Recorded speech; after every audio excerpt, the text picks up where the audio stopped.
ایک بادشاہ کے پاس ایک غریب شخص رہتا تھا جس کا نام پوپٹ خان تھا۔ پوپٹ خان سارا دن کام کاج کرتا اور شام کو بادشاہ کے پاس آتا۔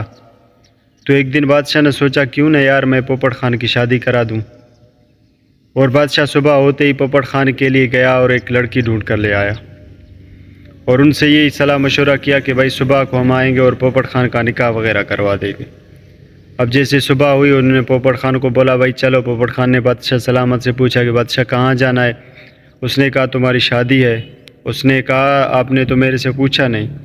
تو بادشاہ نے کہا کیسا پوچھنا، چلو آج آپ کی شادی ہے۔ تو پوپٹ خان بڑا ہی خوش ہوا، اور جیسے ہی بادشاہ اس کے باراتی اور اس کے ساتھ جانے لگے تو راستے میں اس کی نانی بیٹھی تھی، پیرسن تھی۔ اس نے دیکھا کہ یار میرے پوتے کی شادی ہو رہی ہے، آج میں بھی ان کے ساتھ جاتا ہوں، تو وہ چل پڑا۔ عموماً آپ لوگوں نے دیکھا ہوگا گاؤں میں کہ ماما اور بھانجے کبھی آپس میں ان دونوں کی بنتی نہیں۔ تو پوپٹ خان کے ماموں نے دیکھا کہ یار بادشاہ اس کا باراتی ہے، وہ شرم سے وہ بھی اس کے ساتھ چل پڑے۔ اب بادشاہ گیا اور پوپٹ خان کا نکاح وغیرہ کروایا اور اس کی بیوی کو لے کر آیا۔ تو پوپٹ خان بڑا ہی خوش تھا اپنے بیوی کے ساتھ۔ ایک دن پوپٹ خان اپنے بیلوں کو لے کر زمین کے کام کاج کے لیے جا رہے تھے، اور اپنی بیوی کو بولا کہ میں جا رہا ہوں، آپ ایسا کرنا فلاں جگہ پہ میں کام کر رہا ہوں، وہاں آپ میرا کھانا لے کر آئیے گا۔ تو پوپٹ خان کی بیوی نے کہا چلو ٹھیک ہے۔ تو روز یہی کام سلسلہ چلتا رہا اس کا۔ ایک دن پوپٹ خان کا کھانا آنے میں دیر ہوئی۔ تو پوپٹ خان نے سوچا یار گھر جا کے دیکھ لوں کیا ماجرا ہے، آج کھانا بہت دیر ہو گیا ہے، کھانا نہیں آیا۔ تو پوپٹ خان جیسے ہی گھر آیا تو اس نے دیکھا کہ اس کی بیوی، عموماً ہمارے گاؤں میں ایسا ہی ہوتا ہے کہ جب بھی ہمارے گھر کے اوپر کوئی کوا یا کچھ بیٹھتا ہے کبوتر، تو ہماری اور گھر کی عورتیں بہت ہی خوش ہوتے ہیں، یار کوئی نہ کوئی سندیشہ لے کر آیا ہے۔ تو پوپٹ خان کی بیوی اس کوے سے پوچھنے لگے کہ کوا سچ سچ بتانا، میرے ابو آئیں گے یا میری امی؟ تو پوپٹ خان نے یہ دیکھا، وہ چل گئے کام پہ اور تھوڑی دیر ہو گئی، اس کی بیوی کھانا لے کر آئی۔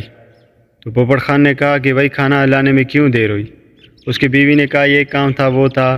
پوپٹ خان نے کہا نہیں، تم کوے کے ساتھ کیا باتیں کر رہے تھے؟ تو اس کی بیوی حیران ہو گئی کہ آپ کو جی کیسے پتہ چلا؟ اس نے کہا کہ میں بڑا نجومی ہوں، مجھے سب کچھ پتہ ہے۔ تو اس کی بیوی کو تعجب ہوا۔ اب پوپٹ خان تو مشہور ہو گیا۔ ایک دن بادشاہ کی رانی کا ایک سونا کا ہار چوری ہو گیا۔ تو بادشاہ نے بہت ڈھونڈی لیکن اسے وہ ہار نہیں ملی۔ تو بادشاہ نے اپنے وزیر سے کہا کہ یہ دھول لو اور شہر میں جا کے پیٹو، یہی بولو کہ بادشاہ کی رانی کا جس نے بھی ہار چورایا وہ عزت سے واپس کرے، نہیں تو میں اس کا بہت برا حال کروں گا۔ بادشاہ کا وزیر آیا اور دھول اس کے ساتھ تھا۔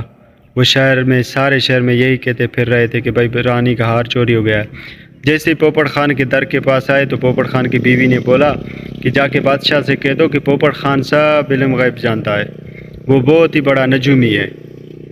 بادشاہ کے پاس یہ بات کہی اور بادشاہ نے صبح ہوتی پوپٹ خان کو بلایا۔ اب پوپٹ خان سے سارے وہ کام کاج وغیرہ چلے گئے، اب مشہور ہو گیا تھا۔ تو پوپٹ خان کے پاس یہ جو بادشاہ کا کیا سندیشہ گیا، تو وہ صبح ہوتی بادشاہ کے پاس آئے۔ وہ بادشاہ سے کہنے لگے کہ بادشاہ سلامت، میں جو ہے میرا علم جو ہے وہ فجر کے ٹائم کام کرتا ہے، لیکن اب تو سورج اگر گیا ہے، اب آپ ایسا کریں میں صبح کو آؤں گا، جس نے بھی آپ کا ہار چورایا ہے، اگر آپ کی نوکرانی ہے تو اس کو چوٹی سے لوں گا، اگر آپ کا کوئی نوکر ہے تو اس کے داڑھی سے لوں گا۔ یہی بول کر وہ چلا گیا پوپٹ خان۔ اب بادشاہ کا ایک نوکرانی تھا جس نے یہ ہار چورایا تھا۔ اس نے کہا جی اچھا ہوا کہ اس نے آج مجھ میں ہاتھ نہیں ڈالا، نہیں تو بھائی میری بہت ہی بےزتی ہو جی، اور بادشاہ مجھے چھوڑتے نہیں۔ وہ رات کو ہی اس نے کیا کیا، اس نوکرانی نے جو سونے کا ہار تھا رانی کا، وہ اس کے بستر کے نیچے پھینک کر لوٹ آئے۔ اب جیسے صبح ہوئی تو رانی نے اپنا ہار دیکھا اور بہت ہی خوش ہو گیا، اور صبح ہوتے ہی جیسے پوپٹ خان آیا تو بادشاہ کے پاس گیا کہ بادشاہ چلو آج میں حساب کتاب کرتا ہوں اپنا۔ تو بادشاہ نے بولا کہ پوپٹ خان مبارک ہو، آپ کو میرا ہار مل گیا ہے، لہٰذا آپ یہ لیں، 5000 آپ کا انعام ہے۔ تو بادشاہ بہت ہی خوش ہو گیا، پوپٹ بہت ہی خوش ہو گیا۔ تو بادشاہ کا ایک وزیر تھا، اس نے سوچا یار میرا بادشاہ تو بڑا بیوقوف ہے، ایسے 5000 دیے، بڑی بات ہے۔ اب اس کو کچھ حسد ہونے لگی اس پوپٹ خان سے۔ وہ پوپٹ خان جیسے واپس گئے تو وزیر نے بولا کہ بادشاہ سلامت، اسے کچھ علم غیب وغیرہ نہیں آتا، تو بادشاہ نے اس کی ایک بھی نہیں مانی۔ تو ایک دن کیا ہوا کہ وہ وزیر پوپٹ خان کے پاس گئے اور پوپٹ خان کو بولا کہ بھائی یہ لو، آپ مجھ سے یہ 2000 لے لو، جیسے صبح کو بادشاہ آئیں گے میلے پہ تو آپ ایسا کرنا کہ اس کی پگڑی جو ہے وہ اتار دینا۔ پوپٹ خان نے بولا کہ چلو ٹھیک ہے، اگر آپ ایسا نہیں کرو گے، وزیر نے بولا اگر آپ ایسا نہیں کرو گے میں آپ کو جان سے مار دوں گا۔ تو پوپٹ خان بڑا ہی پریشان ہو گیا۔ جیسے صبح ہوئی تو رات کو وزیر نے ایک بادشاہ سے کہا کہ بادشاہ سلامت، آپ کے جو ابا جان تھے وہ بہت ہی نیک آدمی تھے، یہ وہ فلان وہ میلے وغیرہ کرواتے تھے، ان کے یہاں مل کے مقابلے وہ کرتے تھے، آپ ایسے ہی گھر میں بیٹھے ہیں، آپ کوئی مل وغیرہ یا ملاکھڑا وغیرہ کروا دیں۔ بادشاہ نے بولا کہ یار مجھے ٹھیک تو بول رہا ہے۔ اب جیسے ہی صبح ہوئی وہ میلہ وغیرہ لگ گیا اور بادشاہ اپنی پگڑی پہن کے جیسے ہی وہ اس کے بیچ بیٹھا تھا تو یہ پوپٹ خان آہستہ آہستہ جیسے بادشاہ کے پاس پہنچے تو اس نے اپنی چپل اتار کے ایک رسید کے بادشاہ کو ماری، تو بادشاہ کی پگڑی گر گئی۔ جیسے ہی بادشاہ کی پگڑی گر گئی تو اس سے ایک کالا سانپ نکل آیا۔ تو بادشاہ دنگ رہ گیا۔ تو پوپٹ خان نے دیکھا کہ اب میری بات بن گئی، تو پوپٹ خان نے بادشاہ سے بولا بادشاہ سلامت، اگر میں آپ کو بولتا کہ اپنی پگڑی اتارو تو آپ نہیں اتارتے، یا آپ مجھے بولتے کہ یہ میلہ ختم ہونے کے بعد میں اتاروں گا، اسی لیے میں نے مجبوراً آپ کو یہ چوپل مارا تھا کہ آپ کے سر پہ جو وہ سانپ تھا وہ آپ کو کاٹ نہ دے۔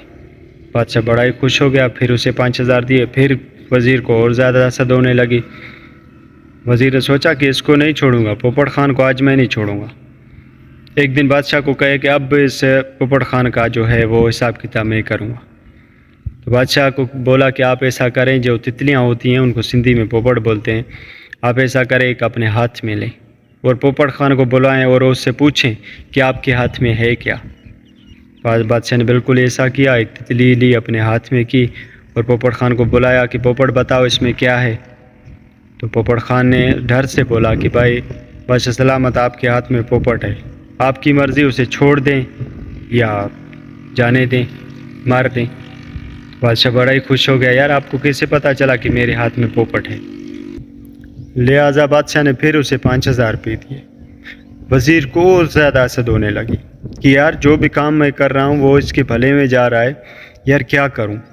تو ایک دن پوپٹ خان کے پاس گئے رات کو اور پوپٹ خان کو بولا کہ بھائی لو 3000 روپے، آپ ایسا کرنا صبح کو جب بھی بادشاہ کھانا کھائیں گے تو آپ ان کے پاس جانا اور اس کو داڑھی سے لے کر لینا اور کوئی کام نہیں کرنا ہے۔ پوپٹ خان نے ڈر کی وجہ سے بولا چلو ٹھیک ہے میں ایسا ہی کروں گا۔ اب صبح ہو گئی، بادشاہ کے بستر پہ کھانا لگ گیا۔ تو بادشاہ جیسے ہی کھانے لگا تھا تو پوپٹ خان اس کے محل میں گھس گیا اور بادشاہ کو داڑھی سے لی اور اس کا رانی اس کے ساتھ بیٹھا تھا اس کو ہاتھ سے لے کر باہر نکال دیا۔ اب جیسے اسے باہر نکالا تو اوپر سے چھت گر گئی، بادشاہ کے جو ٹیبل تھا جہاں پہ کھانا کھاتے اس کے اوپر چھت گر گئی۔ تو پوپٹ خان کی پھر بات بن گئی۔ پوپٹ خان نے بولا کہ بادشاہ سلامت، اگر میں آپ کو بولتا کہ اس محل سے نکلو آپ نہیں نکلتے، مجھے تو پتا تھا کہ یہ چھت آپ کے اوپر گرے گی، آپ مر جائیں گے، اسی وجہ سے میں نے آپ کو جان بچائی، اسی لیے معذرت خواہ۔ تو بادشاہ بڑا ہی خوش ہو گیا۔ بادشاہ نے پھر اسے 5000 روپے دیے۔ اب بادشاہ نے پوپٹ خان سے بولا کیا بھائی مانگو، آپ کو جو چاہیے آپ مانگو، جو بھی چاہیے آپ کو آج مجھ سے مانگ لو، آپ نے میری جان بچائی۔ تو پوپٹ خان نے کہا کہ بادشاہ سلامت، آپ ایک کاغذ لیں اور ایک پنہ لیں، اس پہ لکھیں۔ تو بادشاہ نے ایک کاغذ اور پین منگوائی، اس کے اوپر لکھنے لگے۔ پوپٹ خان نے بولا کہ لکھو، آج کے بعد مجھے جو بھی پوپٹ کہے گا وہ میں کروں گا۔ بادشاہ نے لکھ دیا کہ آج کے بعد مجھے پوپٹ جو بھی کہے گا وہی میں کروں گا۔ وہ لکھ کے اس کے اوپر اپنے دستخط کیا۔ اب پوپٹ خان بادشاہ سے کہنے لگا کہ بادشاہ سلام، گستاخی معاف ہو، مجھے کوئی علم غیب وغیرہ نہیں آتا، جو بھی کچھ تھا میرے بھلے کے میرے قدرت والے نے میرے ساتھ کیا۔ وہ جو سانپ تھا آپ کے پگڑی سے نکلا یا وہ جو آپ کی داڑھی میں نے ہاتھ ڈالا وہ آپ کے وزیر کی وجہ سے ڈالا، کیونکہ اس نے مجھے دھمکی دی تھی اگر میں ایسا نہیں کرتا تو وہ میری جان لے لیتا۔ بادشاہ کو بڑا ہی غصہ ہو گیا اور بادشاہ نے اپنے اسی وزیر کو پھانسی دے دی اور پوپٹ خان کو اپنے ملک کا وزیر اعظم بنوا دیا۔ تو دوستو کبھی کبھی ہمارے ساتھ بھی ایسا ہی ہوتا ہے، ہم کچھ کرتے کچھ ہو رہے ہیں لیکن ہوتا کچھ ہو رہا ہے ہمارے بھلے کے لیے، لیکن جو بھی کر رہا ہے ہمارا خدا ہمارے بھلے کے لیے کر رہا ہے۔ تو دوستو امید ہے یہ ہماری ویڈیو آپ کو اچھی لگی ہوگی۔ اگر ہماری ویڈیو آپ کو اچھی لگے تو ہمارے چینل کو لائک سبسکرائب کرنا مت بھولیے گا۔ تو ملتے ہیں نیکسٹ ویڈیو میں، تب تک کے لیے اللہ حافظ۔